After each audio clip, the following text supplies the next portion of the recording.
This is the first of 5 lessons on angles. Angles are the main object of study of trigonometry.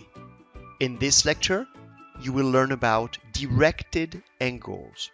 You will also review one of the system of units to measure angles, the degree system. The skills required to master this lesson are a basic understanding of simple geometrical terms. Let's begin. In geometry, an angle is a union of two rays with the same endpoint. For example, here we have ray OA and ray OB, and they have the same endpoint. The endpoint is O. Usually in geometry, the measure we associate with an angle is a number between 0 and 180. For example, here we could say that the measure of angle AOB is, for example, 40 degrees. Remember that in a union of two rays, neither of the rays play a special role. In trigonometry, we consider directed angle. A directed angle is more than just the union of two rays. It is an ordered pair of two rays with the same endpoint. In an ordered pair, each ray has a special role. One of the rays is called the initial side. For example, ray OA here would be called the initial side. And the other ray, the terminal side. Here, let's say OB plays a terminal side. There are two rules to measure a directed angle. You must always start on the initial side and end on the terminal side. That's the first rule. And the second rule is if you turn counterclockwise, the angle has a positive measure. And if you turn clockwise, the angle has a negative measure. For example, here, if you wanted to measure the directed angle AOB, you have to start on the initial side. And if you turn clockwise, like so, then the measure would be negative 40 degrees because you turn clockwise. On the other hand, if you wanted to turn counterclockwise, like so, then here the measure would be 320 degrees.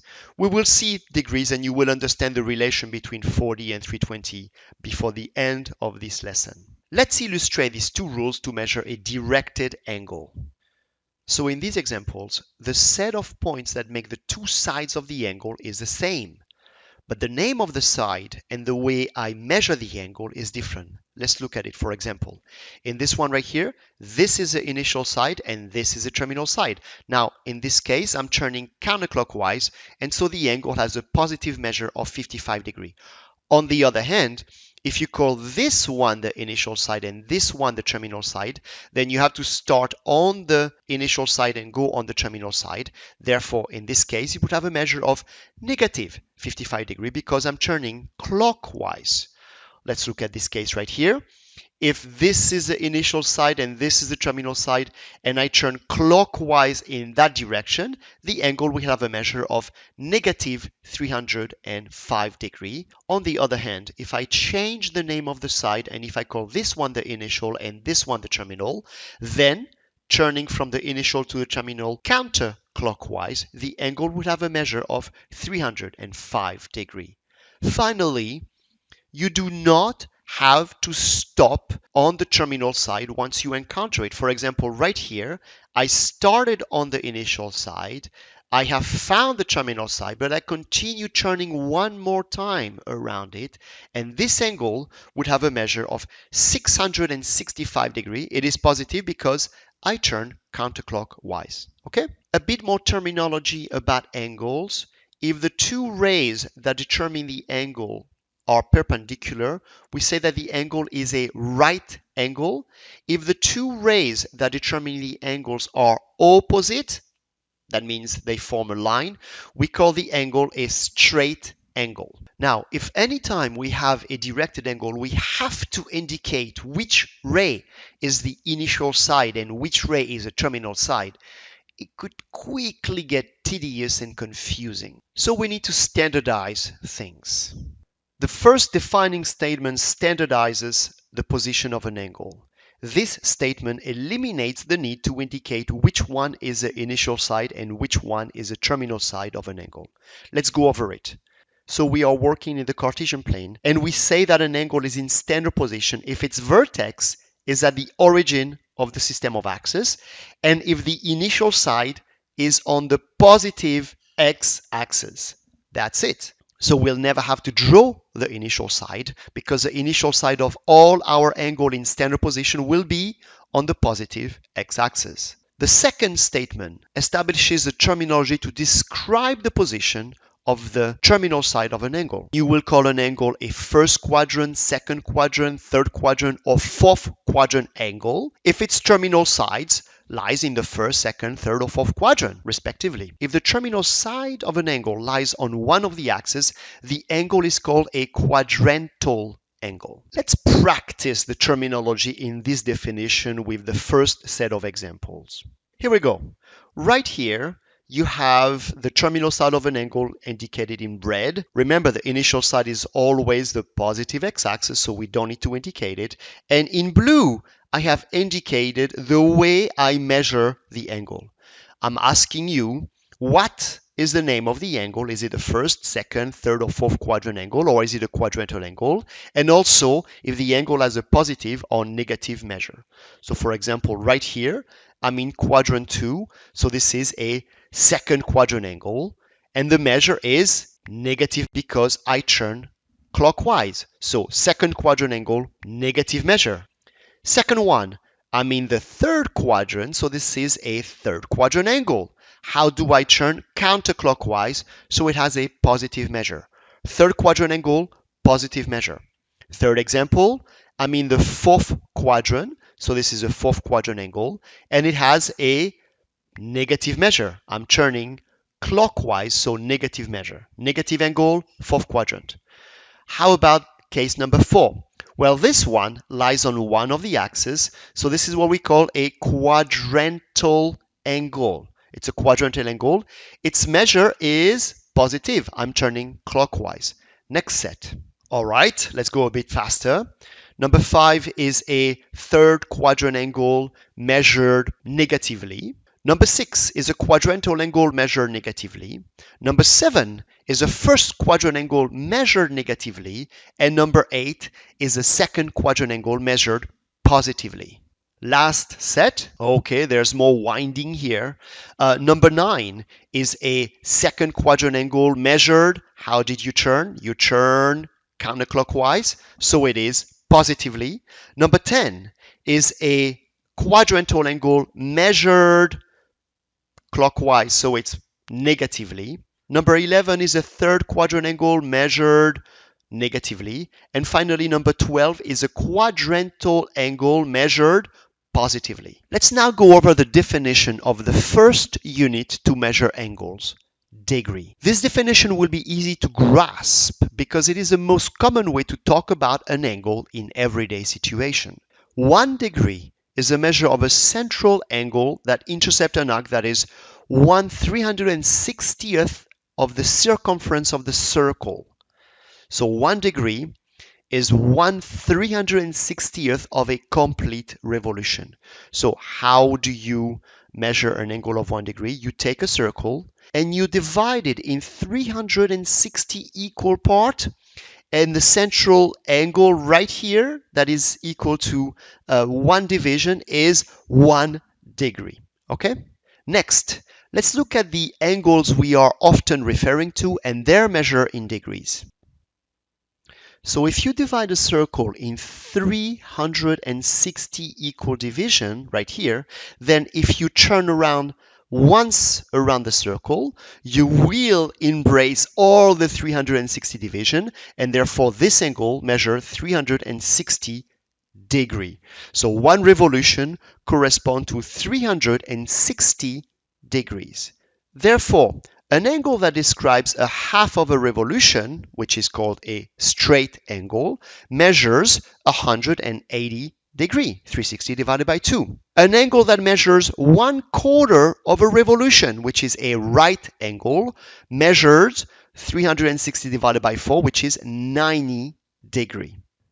And now, an angle that measures 1/4 of a straight angle. So you divide a straight angle in 4 equal parts. Then one angle will measure 45 degree. Two angle 90 degree. Three angle 90 and 45 is 135 degree. Okay, so we have all these divisions right here. We go further, and actually we like to divide a straight angle in 6 equal parts. 1, 2, 3, 4, 5, and 6. And when you divide 180 by 6, you will find 30 degree. 130 degree, 230 degree is 60, 330 degree, 430 degree, 120, 530 degree, 150, and then 6. Of course, you can continue on this side of the circle, okay? You have to be familiar with the measure of all these angles in degree. You must be familiar with this circle. Let me now show you how you can accurately divide your circle using all of these common angles.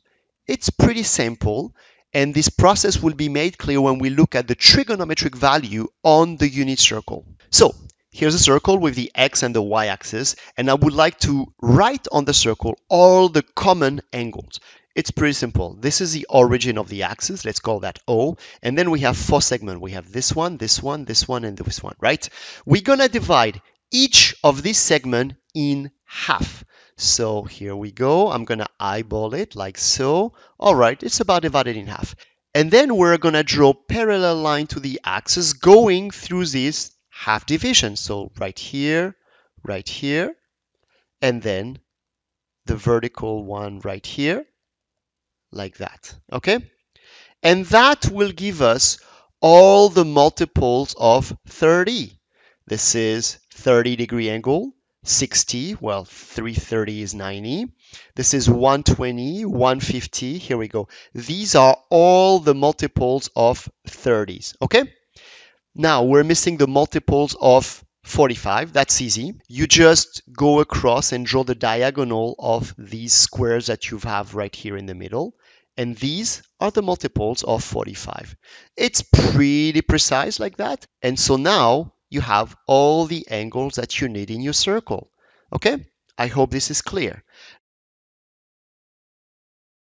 Let's now go over some examples to familiarize ourselves with the measure of angles in degree and with the terminology associated with the standard position of an angle. All right, last set of examples. So in this case, I'm just asking you to name the angle. Is it a first, second, third, or fourth quadrant angle, or is it a quadrantal angle? So I have to be able to quickly place these angles. So negative 50 degree. So here's my positive x-axis right here. I'm turning, it's a negative angle, so I'm turning clockwise, and 50 degrees is going to be somewhere here. So this is a fourth quadrant angle. Next one, number 14, 175 degree. Where is this angle? So this one I'm turning positive. 180 is a straight angle. It's a little bit before 180. This is a second quadrant angle. Next set. Okay, where's the angle? 285 degree. Okay, so this is 90. This is 180. 3 times 9, this is 270. And this is 360, right? I turn counterclockwise. 285 is going to be somewhere here. Therefore, this is a fourth quadrant angle. All right, next one. Where's the angle of measure negative 105 degree? Well, negative 105. So if I turn this way, this is negative 90 degree. This is negative 180 degree. So negative 105 is going to be somewhere here. This is a third quadrant angle. See? It's pretty simple. Next set. Okay, number 19. What am I looking at? Negative 270. All right, so I'm turning clockwise, right? So this is negative 90 degree. This is negative 180 degree. And this is 3 times 9. This is negative 270 degree. Okay, I found it. This is a quadrantal angle, right? It's an angle whose terminal side is on one of the axes. That's called a quadrantal angle. On the other hand, 181 degree, well, I'm turning counterclockwise this time, and 181 is just 1 degree past 180. This is a third quadrant angle. Finally, a quick remark about the degree measure. why do we need to divide a circle in 360 parts? Why? This seems completely arbitrary, right? Well, there are advantages to the number 360. But why not dividing in like 400 or 100 part? Well, actually, there is a unit where you divide an angle in 400 part. Let's look at what the division would look like. Okay, let's look at the measure of all the angle we usually use in trigonometry. If we were to divide our circle in 400 equal parts, this unit exists and it's called the grad or grade or gradient or gon. Okay, so let's use grad to denote it. So of course, one full revolution would measure in this case 400 grads. Okay, that's pretty nice. Let's look at now half of a revolution. If one full revolution is 400 grad, then half a revolution would be 200 grad. Pretty nice number. Let's look at all the quarter revolution. If we were to divide the circle in 400 equal parts, then a right angle would measure 100 grads. And so we have all the quarter revolution around the circle. 0, 100, 200, 300, 400. These are very nice units so far. It's better than degrees, right? Okay, now let's divide a right angle in half. What do we have? 50 grad. Let's turn around the circle with these angles. Very nice, right? 50, 100, 150, 200, so on and so forth. But now, what happens when you divide a straight angle in 6? So you divide 200 grad in 6, and that is not very practical because then the measure of 1/6 of a straight angle would be 33.33333 grad. And so it's very inconvenient to turn around the circle with this kind of measure, right? What do you get? And so you get these measures that are not very practical to manipulate if you look at these kind of angles, okay? So again, we like 360 because it has a lot of divisor. You can divide 360 by a lot of number, 2, 3, 4, 6, 12, 24, etc., etc. So historically, this is why we used 360. I hope this lesson was clear. Thank you for watching.